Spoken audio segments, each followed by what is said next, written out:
Welcome back, friends. In the last lecture, we have gone through the first vector operation by using a del operator, gradient of a scalar. Now, in this lecture, we will talk about divergence of a vector. Okay. Now, what exactly divergence is? Now, first of all, try to understand the concept of divergence. Then we will see the formulas associated with the divergence. Divergence at any point P is the outward flux per unit volume as a volume shrinks about P. In very simple language, I would just like to tell you, if you have an orange in your hand and if you start squeezing it, what will come out? The pulp of that orange will come out, and that pulp will be exactly equal to the pulp inside, yes or no? The pulp which is enclosed by the border of or by the boundary of a orange will be exactly equal to the pulp coming outside. So if you start squeezing it till its volume comes to 0, so if you start squeezing it till volume comes to 0, then what I will get? It is exactly equal to the closed surface. Since it is enclosed within a closed surface, because if you take orange, it is enclosed within a closed surface. So the closed surface till the volume shrinks to 0, you will get the divergence of any vector A bar. So what is the divergence? Divergence is simply the thing which is getting diverged from a particular point.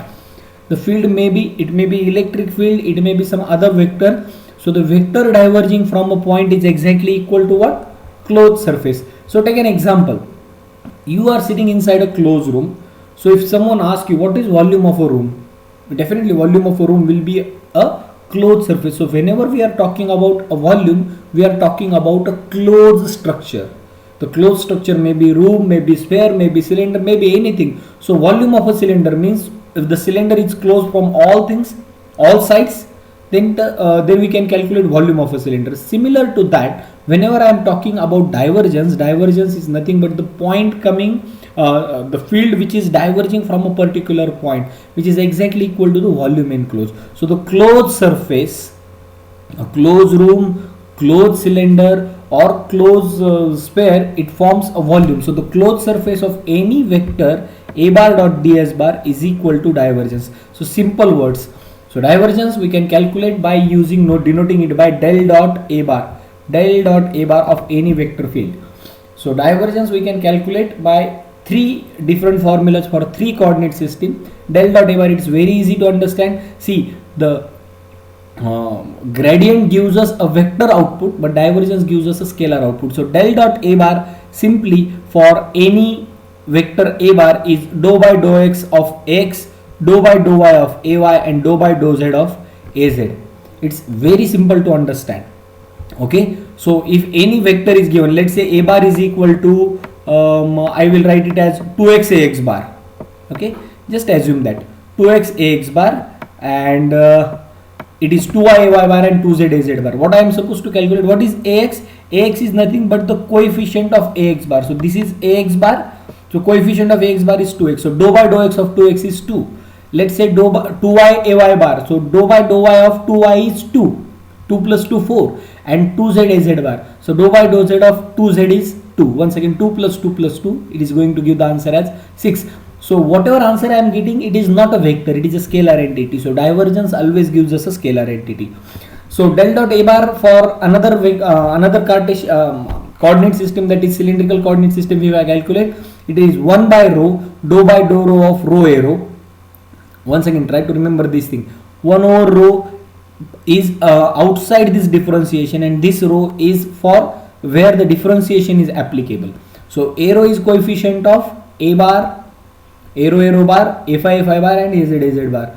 Once again 1 over rho dou a phi by dou phi and dou az by dou z. If you can compare these two things, this dou az by dou z and dou az by dou z, it is one and the same. So in the cylindrical and Cartesian coordinate system, if I am talking about, this az coefficient remains the same. See, try to remember the formula. It rho coming with a phi, but here it is additional rho coming for the divergence case. So 1 over rho dou by dou rho of rho a rho plus 1 over rho dou a phi by dou phi plus dou az by dou z. This thing is also going to give us a scalar entity. Let's talk about del dot A bar in spherical coordinate system. It is 1 over r square. Now compare 1 over rho here and 1 over r square. Dou by dou r of r square ar plus 1 upon r sin theta coming with this thing, dou by dou theta of a theta sin theta plus 1 upon r sin theta dou a phi by dou phi. So easy thing to remember. See here, r sin theta coming into the picture, r sin theta coming into the picture, and 1 upon r square for the AR, that is coefficient of small AR bar. So if you just remember these three formula for different vector identities, it becomes easier for you to calculate the divergence of a point. See, you might have observed that Gauss divergence theorem. So whenever we are going to start with the Gauss theorem, because in the next video lecture we might be starting with the Coulomb's law. After Coulomb's law, Gauss law comes into the picture, and in the Gauss law, when we start calculating the divergence, at that time these concepts are very much important for you. What is divergence theorem? Once again, in a divergence theorem state that total outward flux of a vector field A through a closed surface S is the same as that of the volume integral of a divergence of A. It's simple to understand. Closed surface integral. Surface means double integration. Volume means triple integration. So A bar dot ds bar, closed surface forms a volume. Need not to tell, volume is itself a closed entity. So volume del dot A bar, this I can put it in the bracket, del dot A bar into dV. Is it okay? So we'll see these things in detail when we'll talk about the divergence theorem in detail, because we need to see the proof also. Okay. Now note that following properties of the divergence. This is a very important thing that you need to understand. See, it produces a scalar field. It's absolutely clear to us. Divergence of a scalar does not exist. It does not make a sense. Divergence means, if I am talking about del dot any vector field V, it's itself a scalar multiplied by vector. It's not applicable. So I need del dot. So divergence of a scalar does not exist, or it doesn't make any sense. And then del dot A bar plus B bar. So it is del dot A bar plus del dot B bar associative. Del dot VA. So this V is any scalar. So it becomes equal to V del dot A plus A del dot V. This we required when we'll go for Poynting theorem. At that time, this property we are going to use. So these are some of the properties of divergence theorem, and you just try to remember those formula which we have seen in this previous slide. Just try to remember those formulas. So this is for Cartesian, this is for cylindrical, and this is for spherical. And once you write it down on a plain paper, we will solve certain numericals associated with it. So remember this formula, these things which we require as an application. Right now not required, but it may be required in the third or fourth unit onwards. So this is also important for us. And once you do that, try to solve this particular numerical. So numericals on the divergence theorem: determine divergence of the following vector fields. So what are those vector fields? P bar. So first question, whenever a problem given to you in the electromagnetics, ask to yourself in which coordinate system the problem is given. It is AX bar, AZ bar, AY bar. That means it is a Cartesian coordinate system. Then rho, sin phi, rho is coming, phi is coming, Z is coming.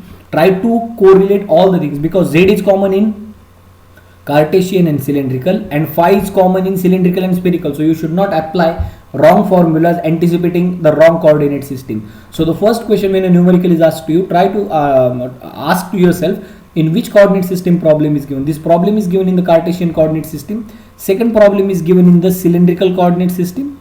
Okay, cylindrical coordinate system. And this formula, sorry, 1 upon r square cos theta a r bar plus r sin theta cos phi a theta bar cos theta a phi bar. If you just understand, this is a spherical coordinate system. So this is, say, Cartesian, or I will write this as a rectangular coordinate system. This is cylindrical and spherical. Apply those three formula in conjunction and try to solve the numerical and try to find the answer.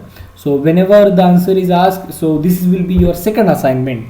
So this will be assignment number 2, where you are supposed to solve this particular thing and try to solve it and submit it as and when this portal made available to you, you can submit your assignment. So in the next lecture we'll talk about curl of a vector and Stokes theorem, and there we'll try to understand what is the difference between divergence and curl and what this definition indicates to you. So till then, stay home, stay safe, and keep learning and submit the assignment within time. Thank you very much.